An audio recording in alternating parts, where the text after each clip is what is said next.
తెలుగుదేశం పార్టీలో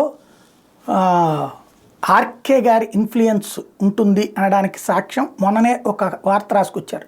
నేను ఆ రోజునే చెప్పా, చంద్రబాబుకే క్లాస్ పీకుతున్నారు, దీని వెనకాల ఏదో ఉంటుంది అన్నటువంటిది. ఏది ఎన్ఆర్ఐలకు ఇవ్వడం ఏంటి, తెలుగుదేశం పార్టీ సీట్లు లోకల్ వాళ్ళకి ఇవ్వాలి, కానీ వాళ్ళు ఏమో ఆ టైంకి వస్తారు, గెలిచినా ఓడినా వాళ్ళు బయటే తిరుగుతుంటారని రాసుకొచ్చారు వార్త. ఇదేదో దీని వెనకాల ఏదో ఉందని. ఇప్పుడు అదే జరిగింది.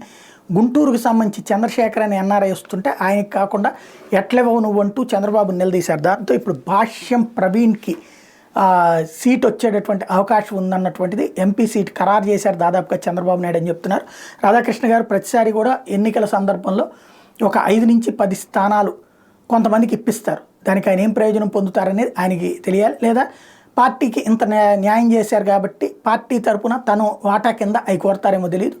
ఈ దఫా ప్రస్తుతం గుంటూరుని ఆ విధమైనటువంటి తన జాబితాలోకి చేర్చుకున్నారు. అందుకే భాష్యం ప్రవీణ్ని హైలైట్ చేశారు, చంద్రశేఖర్ని డిమోరలైజ్ చేశారు. ఇప్పుడు తాజాగా వస్తున్న దాని ప్రకారం భాష్యం ప్రవీణ్కే సీట్ అన్నటువంటి చెప్తున్నారు.